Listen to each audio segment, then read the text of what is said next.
All right, hey there. We are live. My name is Nathan Stell. Thanks for joining us today on Theology Thursdays, where we talk about the Sunday's readings for the following Sunday in the Roman Catholic Missal.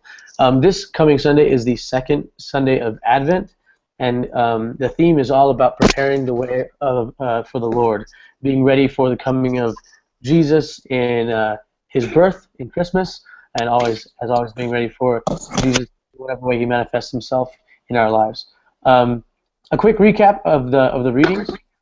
The first is from Isaiah, the second is from Peter, and the third is from Mark. And again, they're all about preparing the way. The first is literally saying basically saying, Israel, you guys have been suffering long enough. It actually says, your guilt is expiated, and the Lord is coming. And then it kind of paints like this picture of all the mountains and valleys and hills just made even, the entire land made even. The idea being that when the Lord comes, everyone will be equal and will be able to experience God in the exact same, not the same way, but in an equal fashion, right? No one's going to be closer or further away. No one's going to hear him less or more than anybody else, but they'll all be on equal footing before God. So it's and then the second reading talks about why, a lot of times we kind of think like, why is God taking so long? And it basically specifically talks about, God's not delaying in the way that we think of delaying. He's not procrastinating. He's not wanting to like come say, to use certain language, but he's waiting to give us a chance to be ready. He's waiting to give us a chance to be worthy and to kind of mature, And so the point of the second reading is for us to be, like the last line of the second reading says, "Be eager to be found without spot or blemish, for when the Lord comes, so we can be ready for that day." And I just got married, so I kind of see it that way, like be eager to like.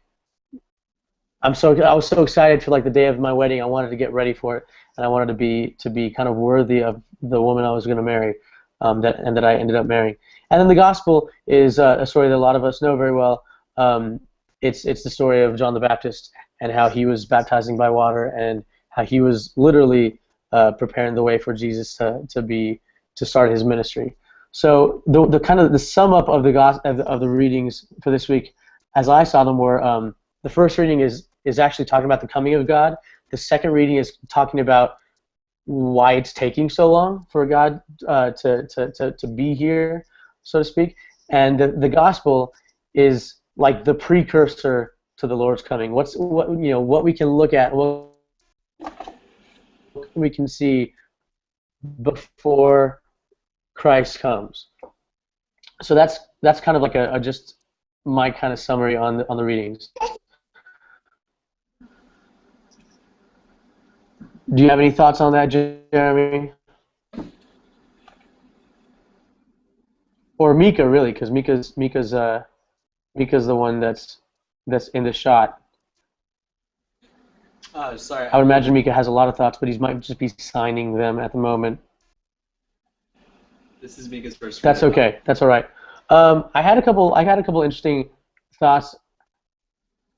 His first what? Rib. That's all right. I had a couple. Oh, cool. Oh, wow, cool. Very cool. And I had a couple. This talks about. I'm sorry. What is it? Second reading? Yeah. Yeah. The second reading talks about the new heaven and the new earth, and you roll in. We hear this in college often, talking about a new heaven and a new earth, and this idea that not only at the second coming of Christ will the earth and the heavens be transformed to be, this place of God's glory and fruition, but leading up to that is this evolution of creation and an evolution of mankind evolving to be more and more loving, more and more the epitome of what it means to be loving and compassionate and giving and serving, leading up to this new heaven and new earth. So I guess one of the questions I wanted to ask was, what do we want the new heaven and new earth to be like? And that can seem like a very kind of strange way to phrase that. I mean, because I could also say, what do we imagine it will be like? But I wanted to ask, what do we want it to be like? Because we are explicitly part of shaping that. We're explicitly part of part of that evolution that's leading to the new heaven and new earth. Like this kind of utopia idea of what the afterlife will be, not just our afterlife, but life after all of this creation that we see around us. So what do we want the new heaven and earth to be like, and how does that affect how we live our lives?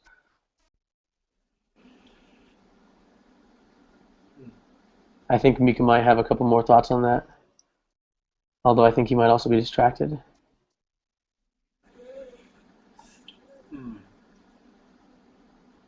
The second question I had, I'm thinking about it. Do you want to talk about that one first, or do you want to go to the second one? if you have thoughts about it, well, I'll just mention the second one, and then we can talk about the first one.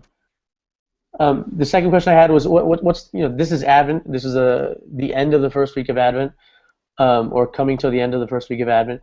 And so my second question is, what's the point of Advent beyond merely being the season before Christmas? Like, what's our point of Advent? What do we do differently? What do we possibly focus on differently? Do we act differently? I mean, we certainly act a certain way in the secular world and the kind of commercial world. That you can totally tell when you're on the freeway and you're even close to a mall. You can definitely know that it's Advent and Christmas is like right around the corner. But how do we do that as Christians and as Catholics? How do we act differently if we do it all? So that's the second question, and you can answer both or one or any order you want.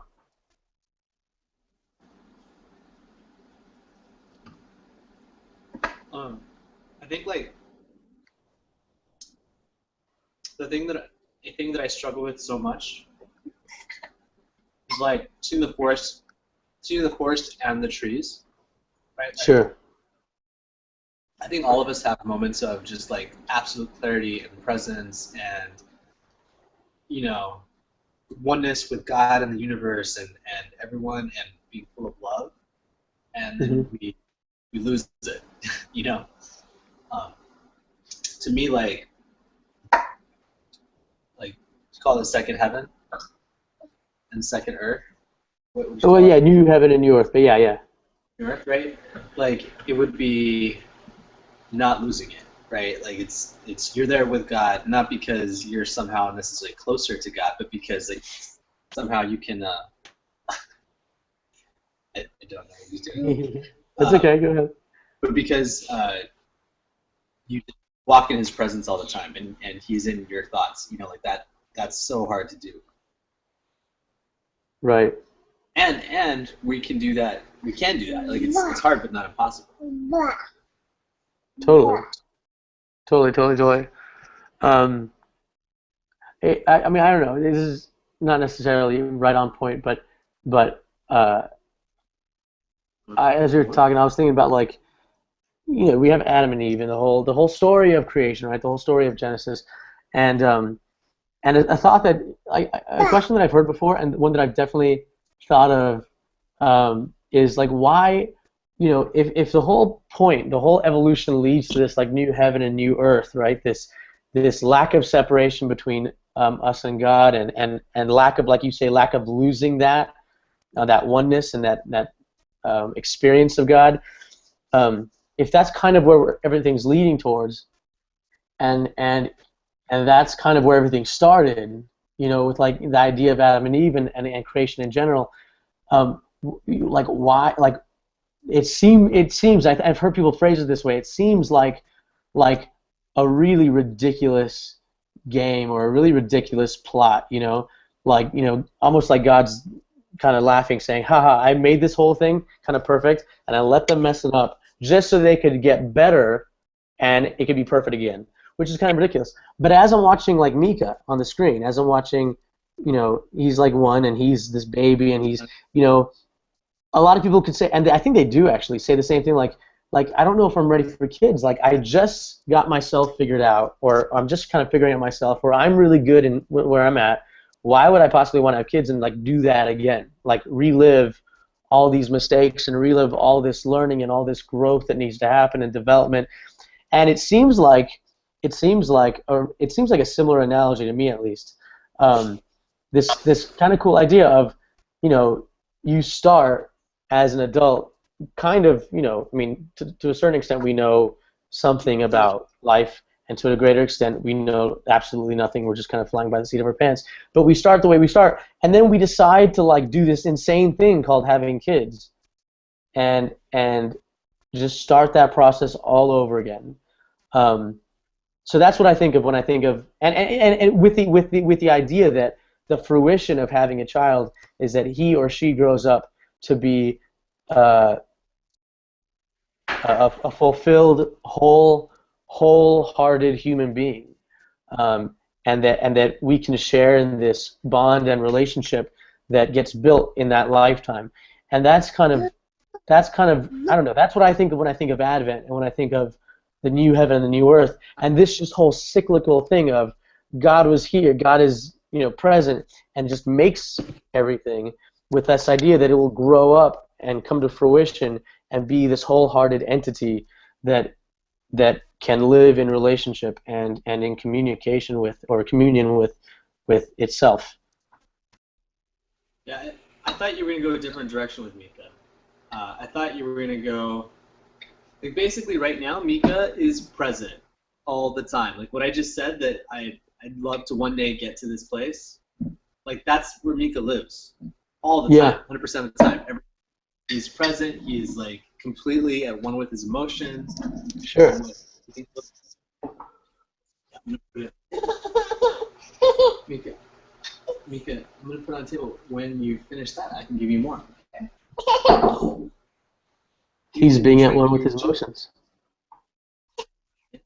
Yeah, and he's not dissembling at all, and he really is sad because we want that. But do you want your juice? Totally, yeah. And so like I think it's like really all of Mika's life is gonna be, if he's lucky, a struggle to get back to where he is right now. Yes and no. But yes and no. Well, that's what I was gonna say. When he's back there, he's not gonna be in the same place. Right. Right.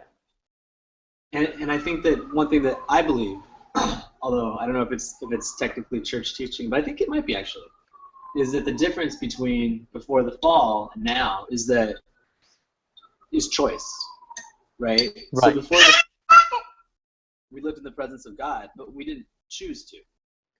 Right. We had no choice. We didn't know the difference between good and evil. Like, if we go back again, like, not only has God created us and done this act of love, yeah, I saw it was a truck with lights, but we've done the same. We've reciprocated, right? Like we've chosen Him in that same way. Right. Totally. And it's not the same. I mean, we're in the same place, but it's not the same place. No, right, and it's a complete. I mean, yeah, it's circle, it's but it's not. Right, it's full circle, but you have the experience of the circle. And as like a musician, I have some friends who don't really play. I have a lot of friends that do play, but I have a lot of friends that don't really play music, and they listen to jazz, and they say, well, what's so hard about that? I can get an instrument and just drink it. I can get an instrument and just kind of play a bunch of notes, and it sounds like jazz. But as a musician, you're thinking, well, no, technically, yeah, it seems like a random number of notes, but you have to go through this whole process of learning a structure and learning the theory and learning the technique and learning all these skill sets, and then go through the process of kind of forgetting it and winding back up in this place of innocence, in this place of sincerity, but with the experience that you've gone through. So yeah, it's a really cool thing. I think that's a really cool way to kind of look at not just Advent, but like the whole liturgical cycle as a whole. My friend that teaches language, he says that forgetting is the friend. And his idea, I mean, it's not his idea, like research backs this up, is that you can't actually learn anything without forgetting it. Like, you have to forget something like, I don't know, some ridiculous number of times before it's actually fully like assimilated in your head. Yeah, So right. we took this class together, and it was really complicated, complex concepts and thought, and trying to figure out what the concept was in general and how it applies to your life. And people would come back like the next day, and they're like, I totally left yesterday understanding everything, and then I got home, and my wife or my husband, whatever, asked me what I'd done all day, and I was like, well, I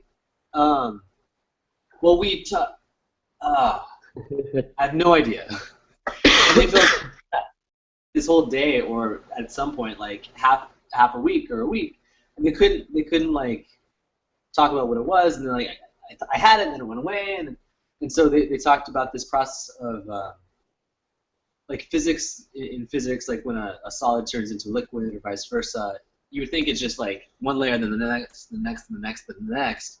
But it's actually, the whole thing is at the boundary. It's freezing and unfreezing and refreezing and freezing and unfreezing and refreezing, like all over the place. It's kind of like semi-random or sporadic. Right. And that's kind of what learning actually is like. Like, there's so much forgetting that's involved in learning. So it's what you're saying. Yeah. And we think of like forgetting as like this bad thing, like the same way we think of like mistakes, and we think of we think of these, we put this negative connotation on it, but it's like part of the process completely. Yep. So that's, I was thinking it was to be a kind of short video entry, and I still think it will be. It's a pretty straightforward set of readings, and that by no means means that it's there's a lack of potency there or a lack of meaning there, but essentially, like I mentioned before, it's about preparing the way, not only looking towards the coming of Christ, but linking ourselves to his coming, and being a part of that evolution that leads to his coming, and recognizing the people that come before him, recognizing his prophets, recognizing the signs that lead towards that new heaven and that new earth in our lives. So I'm gonna go ahead and sign off, and I'll see you guys next week. And thank you for joining. I hope you have a great second week of Advent.